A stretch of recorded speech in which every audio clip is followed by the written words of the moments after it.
ഒരു സ്ത്രീ ഏറ്റവും ഹാപ്പി ആയിട്ട് ഫീൽ ചെയ്യുന്നത് അവൾ ആദ്യം പ്രഗ്നൻ്റ് ആണ് എന്നറിയുമ്പോഴാണ്.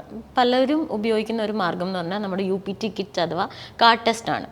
എത്രത്തോളം റിലയബിൾ ആണ് നമ്മുടെ പ്രഗ്നൻസി ടെസ്റ്റ് അല്ലെങ്കിൽ UPT കിറ്റ് അല്ലെങ്കിൽ കാർഡ് ടെസ്റ്റ്? ശരിക്കും ഡൗട്ടുള്ളൊരു പ്രശ്നമാണ്. ഡൗട്ടിനെക്കാട്ടി എന്ന് പറഞ്ഞു കഴിഞ്ഞാൽ ആൾക്കാർക്ക് വിഷമാവും. എന്ന് പറഞ്ഞു കഴിഞ്ഞാൽ നമ്മളിപ്പോൾ IUI ഒക്കെ ചെയ്ത് എല്ലാം ഇതൊക്കെ ചെയ്തിട്ട് ഇവർ ടെസ്റ്റ് ചെയ്യുമ്പോഴുള്ള പ്രശ്നം എന്ന് പറഞ്ഞാൽ ഇതിൻ്റെ അകത്ത് 2 ലൈനില്ലേ, അതിൽ പോസിറ്റീവാന്ന് പറഞ്ഞാൽ ചെറിയ ലൈനില്ലേ, ഇത് ഇവർ ഭയങ്കരമായിട്ട് അങ്ങ് നോക്കും. കൂടുതൽ നോക്കുമ്പോൾ അത് തെളിഞ്ഞതായിട്ട് തോന്നും.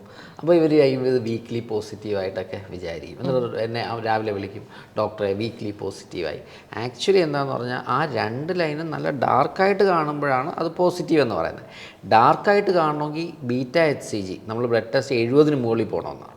അപ്പം ഡാർക്കായിട്ടുണ്ടെങ്കിൽ ഓൾമോസ്റ്റ് 98% സെൻസിറ്റീവാണ്.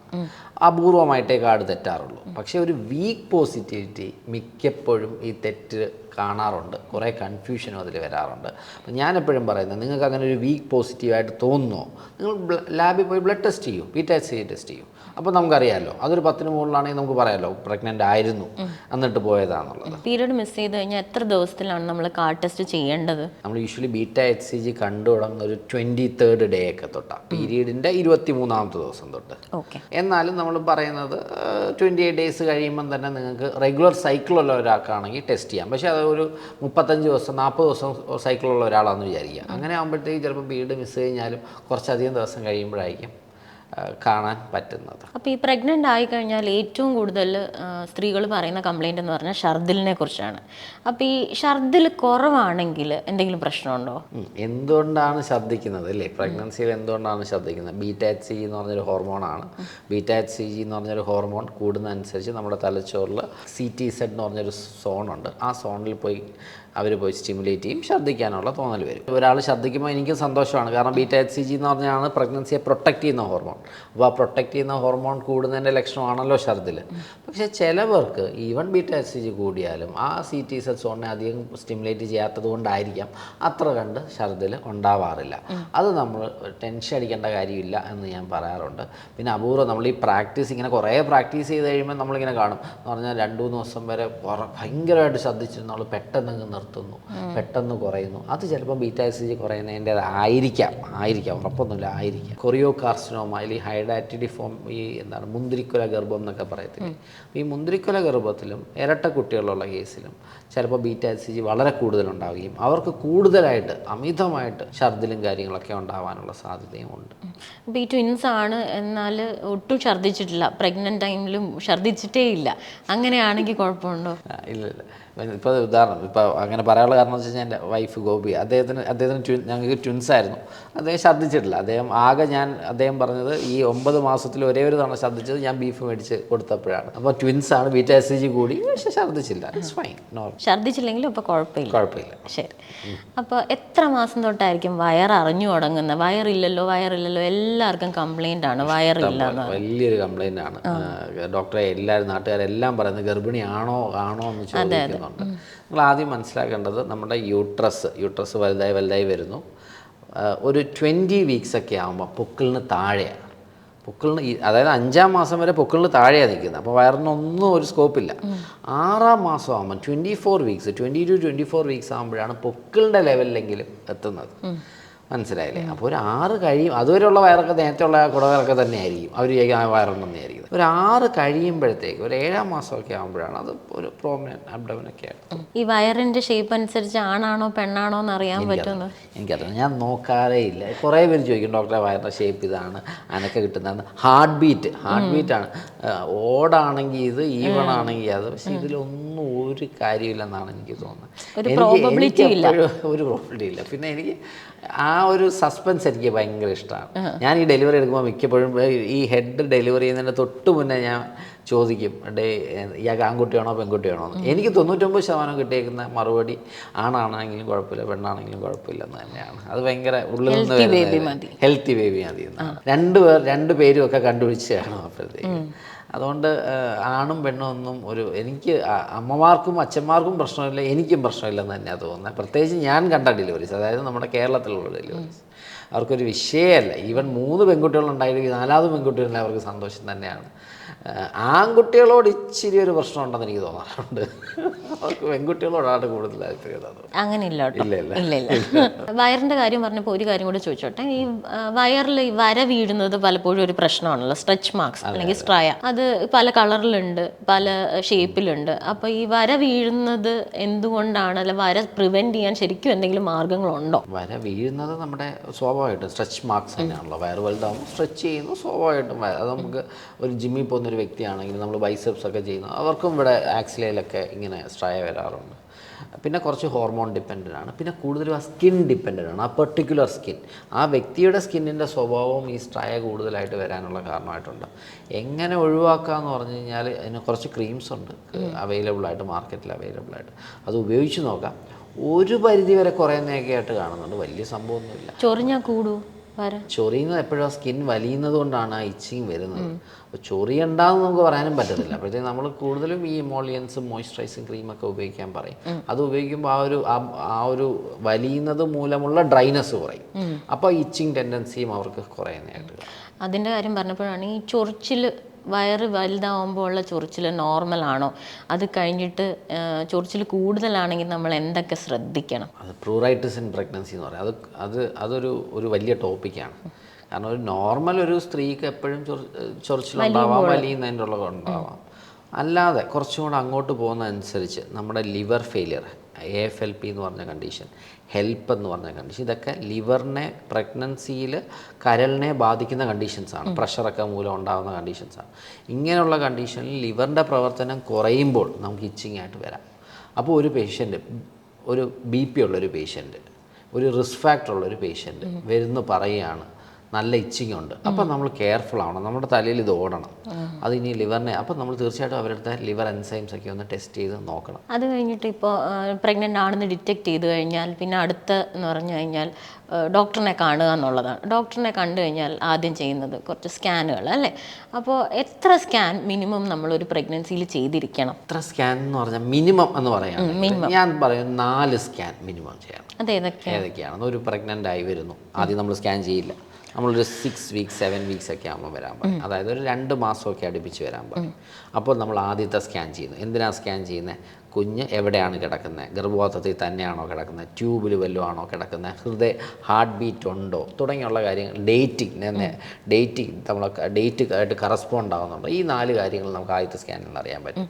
രണ്ടാമത്തെ സ്കാൻ 3-ാം മാസം ചെയ്യാൻ പറയും. അതിനെ NT-NB സ്കാൻ എന്നാണ് പറയുന്നത്. അത് കുഞ്ഞിൻ്റെ വൈകല്യങ്ങളുണ്ടോ ഇല്ലയോ എന്ന്, എസ്പെഷ്യലി ഡൗൺ സിൻഡ്രോം എന്ന് പറയുന്ന ഒരു വൈകല്യം ഉണ്ടോ എന്ന് നോക്കുന്ന സ്കാനാണ് നമ്മൾ ഈ പറഞ്ഞ 3-ാം മാസം. 5-ാം മാസം സ്കാൻ ബാക്കിയുള്ള അവയവങ്ങളെല്ലാം സ്ക്രീൻ ചെയ്യുകയും ആ അവയവങ്ങൾക്ക് എന്തെങ്കിലും വൈകല്യങ്ങളുണ്ടോ എന്ന് നോക്കുന്ന സ്കാനാണ് 5-ാം മാസത്തെ അനോമലി സ്കാൻ. 4-ാമത്തെ സ്കാൻ ചെയ്യേണ്ട ഒരു 32-33 വീക്സ് ആകുമ്പോൾ ഒന്ന് ചെയ്യാം. അതിൻ്റെ ഗ്രോത്ത് നോക്കുന്ന, കുഞ്ഞിൻ്റെ അവയവങ്ങളെല്ലാം കറക്റ്റായിട്ട് വളരുന്നുണ്ടോ, കുഞ്ഞിന് ചുറ്റുമുള്ള വെള്ളം കറക്റ്റായിട്ടുണ്ടോ, കുഞ്ഞിലോട്ടുള്ള രക്തയോട്ടം കറക്റ്റായിട്ടുണ്ടോ, ഇങ്ങനെയുള്ള കാര്യങ്ങളെല്ലാം നമുക്ക് ആ സ്കാനിൽ നിന്ന് അറിയാൻ സാധിക്കും. ബെയർ മിനിമമാണ് ഞാൻ പറഞ്ഞത്. പക്ഷേ ഇതിൻ്റെ ഇടയിലൊക്കെ ചിലപ്പോൾ സ്കാനുകൾ ആവശ്യം വരാം. ചിലപ്പോൾ മാസം സ്കാനുകൾ ആവശ്യം വരാം. ചിലപ്പോൾ 2 ആഴ്ച കൂടുമ്പോൾ ആവശ്യം വരാം, ആഴ്ചകളിൽ കൂടുമ്പോൾ ആവശ്യം വരാം. അതൊക്കെ ഓരോ കേസിലും വ്യത്യാസം വരും. എന്നാലും വളരെ ബെയർ മിനിമം നിങ്ങൾ ഇത്രയെങ്കിലും ചെയ്യണം എന്ന് പറയുന്ന 4 സ്കാനാണ് ഞാൻ പറഞ്ഞത്. ശരി. അപ്പോൾ ഇതിനിടയ്ക്ക് ഇപ്പം ഭയങ്കര ട്രെൻഡിങ് ആയിട്ടുള്ളൊരു സ്കാനാണ് 4D സ്കാൻ എന്ന് പറഞ്ഞ സാധനം. അപ്പോൾ അത് ചെയ്യേണ്ട ആവശ്യമുണ്ടോ? അതിപ്പോൾ കുറേ പേര് ചോദിക്കുന്നുണ്ട്, ഗർഭിണികൾ എന്നെ ഫോൺ വിളിച്ചായിരിക്കും 4D സ്കാൻ ചെയ്യണമല്ലോ. 4D സ്കാൻ, ഈ 4D സ്കാൻ എന്ന് പറഞ്ഞാൽ ബേസിക്കലി എന്താണെന്ന് ഞാൻ നേരത്തെ പറഞ്ഞ 5-ാം മാസം സ്കാൻ ഉണ്ടല്ലോ, അനോമലി സ്കാൻ, വൈകല്യങ്ങൾ നോക്കുന്ന സ്കാൻ, അത് 3Dയിലൊക്കെ നമ്മൾ ചെയ്യും. ഈ നല്ല ഭംഗിയാണ്, മീൻസ് ഒരു പേഷ്യൻറ്റിനെ സംബന്ധിച്ചോളം ഡോക്ടറിന് കുറച്ചും കൂടെ ക്ലാരിറ്റിയോടെ അവയവങ്ങൾ കാണാൻ സാധിക്കും 3Dയിൽ. 3Dയിൽ തന്നെ ഓൾമോസ്റ്റ് മിക്ക പ്രശ്നങ്ങളും 2Dയിൽ തന്നെ നല്ലൊരു ശതമാനം കണ്ടുപിടിക്കാൻ പറ്റും. 3Dയും കൂടെ ഉണ്ടെങ്കിൽ നമുക്ക് കുറച്ചും കൂടെ 3 ഡയമെൻഷണൽ വ്യൂ അല്ലേ കിട്ടുന്നത്, അതുകൊണ്ടാണ് കിട്ടുന്നത്. 4D വരുമ്പോൾ എന്താണ്, അതിലൊരു മോഷൻ സെൻസിറ്റിവിറ്റിയും കൂടെ അതിലോട്ട് വരികയാണ്. അപ്പോൾ കുഞ്ഞിൻ്റെ അനക്കമൊക്കെ വളരെ ക്ലിയർ ആയിട്ട് കാണാൻ പറ്റും. അങ്ങനെ കാണാൻ പറ്റും. ആക്ച്വലി 4D സ്കാൻ ആ ഡോക്ടറിനെക്കാട്ടി ഒരു പടി കൂടുതൽ ഹെൽപ്പ് ചെയ്യുന്ന ആ മദറിനാണ്. കാരണം അമ്മയ്ക്ക് ആ കറക്റ്റായിട്ട് ആ മുഖത്തിൻ്റെ ചലനങ്ങളും ഒക്കെ അറിയാൻ പറ്റും. അതൊക്കെ കാണുമ്പോൾ ആ ഒരു എനിക്ക് തോന്നുന്നൊരു മദർ ബേബി ആ ബോണ്ടിങ് ഉണ്ട്, ഇമോഷണൽ ബോണ്ടിങ്ങിന് ചിലപ്പോൾ 4D സ്കാൻ സഹായിക്കാം. അതാ പക്ഷേ ആ ഡോക്ടർ തിരക്കുള്ള ഡോക്ടറാണ്, ഇതൊന്നും കാണിക്കാനുള്ള സമയമില്ലെങ്കിൽ ഇതൊന്നും ഞാൻ ഈ പറഞ്ഞതൊക്കെ എഴുതാം. കാരണം അത്രയും പേഷ്യൻസ് വെയിറ്റ് ചെയ്യുന്നു, ആ ഡോക്ടറെയും കുറ്റം പറയാൻ പറ്റത്തില്ല. അപ്പം but 3D is more than enough എന്ന് തന്നെയാണ് തോന്നുന്നത്. പക്ഷെ അങ്ങനെ ചെയ്യുന്ന സെൻറ്റേഴ്സ് ഉണ്ടല്ലോ അല്ലേ? ഇഷ്ടം പോലെ. അതുപോലെ തന്നെ നമ്മുടെ അടുത്ത് വരുന്ന പേഷ്യൻസ് ചിലപ്പോൾ പോസ്റ്റ് നേറ്റൽ, അതായത് ജനിച്ചു കഴിഞ്ഞ് കുറച്ച് ദിവസം കഴിയുമ്പോഴത്തേക്കും നമ്മളതിന് ഹാർട്ടിലൊരു സൗണ്ട് വ്യത്യാസം, അല്ലെങ്കിൽ കാരണം ഒരു എക്കോ എടുത്തൊക്കെ നോക്കുമ്പോൾ ഒരു ഹോള്, അല്ലെങ്കിൽ ചിലപ്പോൾ ക്ലെഫ്റ്റ് പാലറ്റ്, അതായത് മുച്ചിറി എന്ന് പറഞ്ഞ്. അപ്പോൾ അവർ ചോദിക്കാറുണ്ട്, ഡോക്ടറെ ഞങ്ങൾ ഇത്രയും സ്കാൻ ചെയ്തു, ഈ സ്കാനിലൊന്നും കാണാൻ പറ്റിയില്ലേ എന്ന് ചോദിക്കാറുണ്ട്. അപ്പം അങ്ങനെ എല്ലാ കാര്യങ്ങളും നമുക്ക് സ്കാനിൽ കാണാൻ പറ്റുമോ? ഇതിനൊക്കെ സെൻസിറ്റിവിറ്റി എത്രയാണ്? നമ്മളിപ്പോൾ വൈകല്യം നോക്കുന്നത് എന്തൊക്കെയാണ്? ഒന്ന് 3-ാം മാസത്തെ സ്കാനും ഉണ്ട്, ഡബിൾ മാർക്ക് ടെസ്റ്റും ഉണ്ട്. 3-ാം മാസത്തെ സ്കാനിൻ്റെ സെൻസിറ്റിവിറ്റി എൻ്റെ ഓർമ്മ ശരിയാണ് 70% എന്തോ ആണ് സെൻസിറ്റിവിറ്റി, 70 മുതൽ 75%. ഡബിൾ മാർക്കറും കൂടെ ചെയ്ത് 5-ാം മാസത്തിൽ നമുക്ക് കണ്ടുപിടിക്കാൻ പറ്റുന്ന ഏകദേശം 60 മുതൽ 80% വൈകല്യങ്ങളാണ്.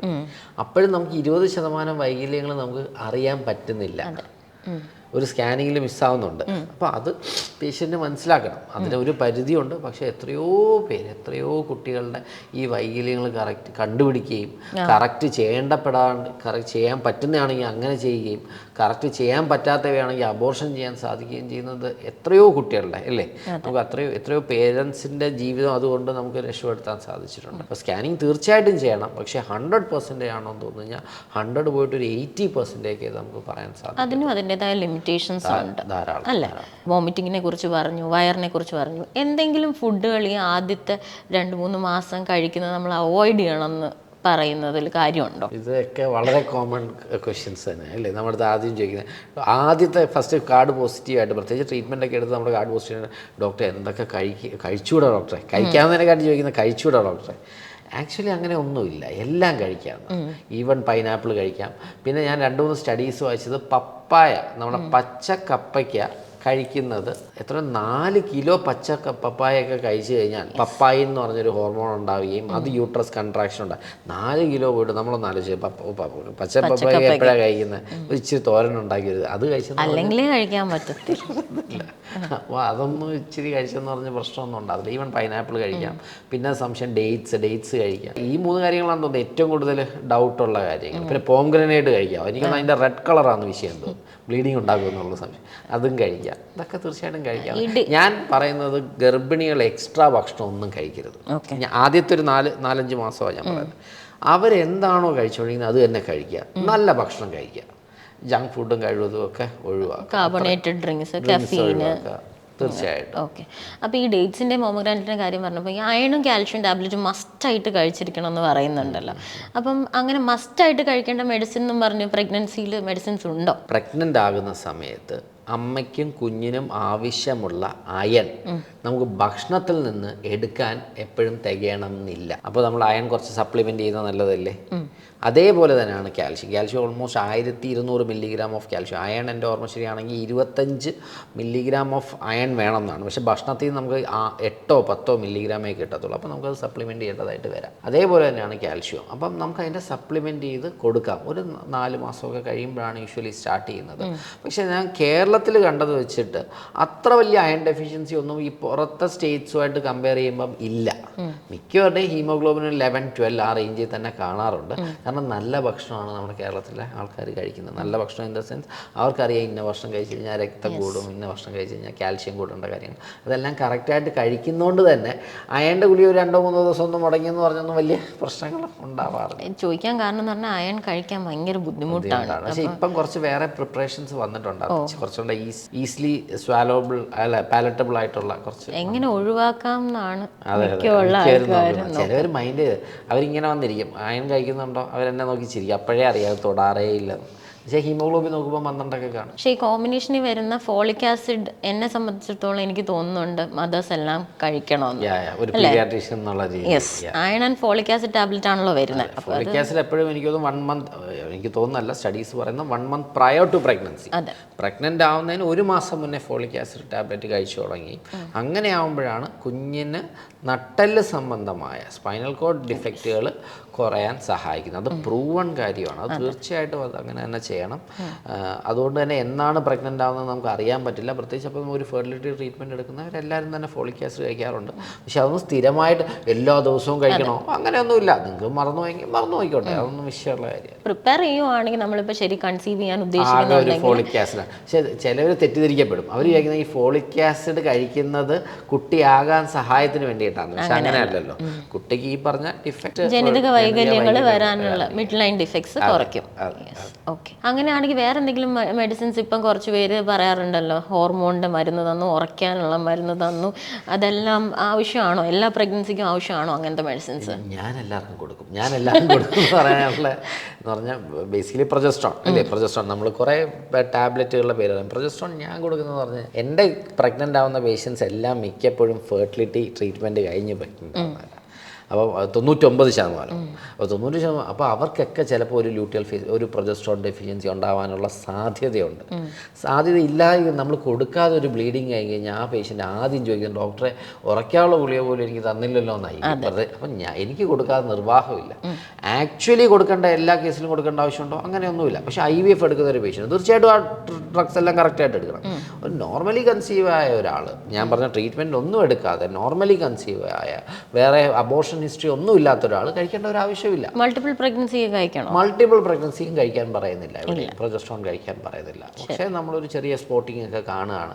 അപ്പോൾ നമ്മുടെ തലയിൽ ചിലപ്പോൾ ലൂട്ടൽ ഫീസ് ഡിഫക്റ്റ് ആണോ അല്ലെങ്കിൽ ഒരു പ്രൊജസ്ട്രോൺ ഡെഫിഷ്യൻസി ആണോ നമുക്ക്, പിന്നെ അതുപോലെ എന്തെങ്കിലും കൊടുക്കണ്ടേ എന്നുള്ളൊരു ഇതിലും കൂടെയാണ് നമ്മളത് കൊടുക്കുന്നത്. പേഷ്യൻസിന് റീഅഷുറൻസ് അല്ലേ. ശരിയാണ്, ഡോക്ടറെ ദോഷമില്ല, സപ്പോർട്ട് ചെയ്തേ. അപ്പോൾ വയറ് വലുതായി, ഇനി അടുത്ത പ്രശ്നം എന്ന് പറഞ്ഞാൽ എല്ലാവരും വന്ന് ചോദിക്കും, അനക്കം അറിഞ്ഞു തുടങ്ങിയോ? അപ്പോൾ ഈ എപ്പോഴാണോ അനക്കം അറിയേണ്ടത്, അല്ലെങ്കിൽ 3-ാം മാസത്തെ അനക്കം അറിയാൻ പറ്റുമോ? അത് ചിലർ വരുമല്ലോ, 3-ാം മാസം 12 ആഴ്ച 3-ാം മാസം ഡോക്ടറെ എനിക്കിപ്പോൾ അനക്കം അറിയുന്നുണ്ട്, അത് കുഴപ്പമുണ്ടോ? അത് ആക്ച്വലി മിക്കപ്പോഴും അവരുടെ ഏതെങ്കിലും ഒരു വെസലിൻ്റെ, ഒരു ബ്ലഡ് വെസൽ, രക്തധമനിയുടെ പൾസേഷനായിരിക്കും അവർക്ക് ഫീൽ ചെയ്ത് അവരത് അനക്കമായിട്ട് തെറ്റിദ്ധരിക്കപ്പെടുകയാണ് ചെയ്യുന്നത്. അപ്പോൾ ഫീറ്റസ് ഡെഫിനറ്റ്ലി 4-ാം മാസത്തിൽ അനങ്ങും. പക്ഷേ നല്ല മെലിഞ്ഞ കുട്ടികളാണെങ്കിൽ അവർക്കത് പെർസീവ് ചെയ്യാൻ സാധ്യത കൂടുതലാണ്. എന്നാലും പൊതുവേ പറയുകയാണെങ്കിൽ യൂഷ്വലി ഒരു 18 to 22 വീക്സ് നമുക്ക് എടുക്കാം. 5 മാസമൊക്കെ ആകുമ്പോഴായിരിക്കും കുറച്ചുകൊണ്ട് അറിയുന്നത്. 5 മാസത്തിൽ അനങ്ങിയത് അറിഞ്ഞില്ലേ കുഴപ്പമില്ല, വെയിറ്റ് ചെയ്യുക. ഒരു 6-ാം മാസമാകുമ്പോൾ എന്തായാലും അത് അറിയും. ശരി, അപ്പോൾ അനക്കം കിട്ടിത്തുടങ്ങി കഴിഞ്ഞാൽ എത്ര അനക്കം നമുക്കൊരു ദിവസം കിട്ടണം? അല്ലെങ്കിൽ എത്ര ആയാൽ പ്രശ്നം, എത്ര കുറഞ്ഞാൽ പ്രശ്നം? തുടക്കമൊന്നും നമ്മൾ അങ്ങനെ അനക്കം നോക്കേണ്ട ആവശ്യമില്ല. കാരണം ആ കറക്റ്റായിട്ട് നമുക്ക് കിട്ടത്തില്ല. അതൊക്കെ ഒരു സിഗ്നിഫിക്കൻ്റ് ആവുന്ന ഒരു 7 മാസമൊക്കെ ആകുമ്പോഴാണ്. ഒരു 28 ആഴ്ച 29 ആഴ്ച ആകുമ്പോൾ അനക്കത്തിന് വളരെ പ്രാധാന്യമില്ലെങ്കിലും നമ്മൾ അനക്കം കിട്ടുന്നുണ്ടോ എന്ന് ശ്രദ്ധിക്കുന്നത് നന്നായിരിക്കും. ഒറ്റ വാക്കി പറയുകയാണെങ്കിൽ നിങ്ങൾക്ക് നോർമലി അനക്കം കിട്ടുന്നുണ്ടല്ലോ, നിങ്ങൾക്ക് ഒരു ഐഡിയ ആണ്. അത് കിട്ടുന്നില്ല എന്ന് വിചാരിക്കാം. ഇന്ന് നീ കുറഞ്ഞു, അപ്പം നമ്മളൊന്ന് കെയർഫുൾ ആവണം. അപ്പം എന്ത് ചെയ്യാം? ഞാൻ പറയും, നിങ്ങളൊരു തണുത്ത ഒരു ജ്യൂസോ അല്ലെങ്കിൽ നല്ല മധുരമുള്ളൊരു ഷുഗർ ക്യാൻഡിയോ ഒരു മിഠായോ ഒക്കെ കഴിക്കുക. അല്ലെങ്കിൽ ചൂട് വെള്ളമോ ഒരു ചായയോ അങ്ങനെ എന്തെങ്കിലും കുടിച്ചിട്ട് ഒരു ഇടതുവശം ചരിഞ്ഞ് കിടക്കാം. 1 മണിക്കൂറിൽ നമുക്ക് മിനിമം 3 അനക്കമെങ്കിലും കിട്ടുന്നുണ്ടോ എന്ന് നോക്കാം. ആ 3 അനക്കം കിട്ടുന്നില്ല എന്നുണ്ടെങ്കിൽ നിങ്ങൾ തീർച്ചയായിട്ടും ഹോസ്പിറ്റലിൽ പോയി അനക്കം നോക്കുന്നത് നല്ലതായിരിക്കും. അനക്കം കൂടിയ പ്രശ്നമുണ്ടോ? അത് അനക്കം കൂടിയാലെന്ന് പറഞ്ഞാൽ എത്രയോ പേര് വന്ന് നമ്മളത് പറയും, ഡോക്ടറെ ഇന്ന് ഇച്ചിരി കൂടുതൽ അനക്കം, എന്തെങ്കിലും പ്രശ്നമുണ്ടോ നമുക്ക് പറയാൻ പറ്റുമോ? ഇല്ല. പിന്നെ അപൂർവമായിട്ട് ചില കണ്ടീഷൻസ് ഉണ്ട് എന്ന് പറഞ്ഞു കഴിഞ്ഞാൽ നല്ല അനക്കം കിട്ടിക്കൊണ്ടേയിരിക്കുന്നു. അതൊരു എപ്പിലെപ്സി, ഒരു ജന്നി, കുഞ്ഞിന് ഗർഭസ്ഥ ശിശുവിന് ജന്നി വരുന്നതായിരിക്കാം. അത് അങ്ങനെയല്ല, അത് ഒരു കുഴപ്പമില്ലാതെ ഒരു അവസ്ഥയിൽ നല്ലപോലെ അനക്കം കിട്ടിക്കൊണ്ടേയിരിക്കുന്നു. ഡോക്ടറെ നിൽക്കുന്നില്ല, ഭയങ്കര അനക്കം. അപ്പോൾ ഒരു സ്കാൻ ചെയ്ത് നോക്കുക, അഡ്മിറ്റ് ആവുക. സ്കാൻ ചെയ്ത് നോക്കുമ്പോൾ ചിലപ്പോൾ അപൂർവമായിട്ട് കാണുന്ന ഒരു കണ്ടീഷനാണ് ഈ ഫീറ്റൽ എപ്പിലെപ്സി എന്ന് പറയുന്നത്. അപ്പോൾ അതിനെക്കുറിച്ച് പറഞ്ഞ് അവരെ പേടിപ്പിക്കേണ്ടതെന്ന് തന്നെയാണ്. മിക്ക കൂടുതൽ അനക്കവും എനിക്കൊരു പ്രശ്നമായിട്ട് തോന്നാറില്ല. നമ്മളിപ്പം പ്രഗ്നൻസിയുടെ 9 മാസത്തിൻ്റെ ഏകദേശം പകുതിയോളം എത്തി. ഇനി നമ്മളുടെ 3rd ട്രൈമസ്റ്ററിലേക്ക് നമ്മൾ കടക്കുകയാണ്. ഈ സമയത്ത് എന്നോട് എന്തെങ്കിലും ചോദിക്കാനുണ്ടോ? ഇല്ലില്ല. 3rd ട്രൈമസ്റ്ററും കഴിഞ്ഞ് പ്രസവിച്ച ശേഷം ഞാൻ താങ്കളോട് ചോദിക്കാം. ശരി, കുറേ ഡൗട്ടുകളുണ്ട്. ഓക്കെ, ശരി.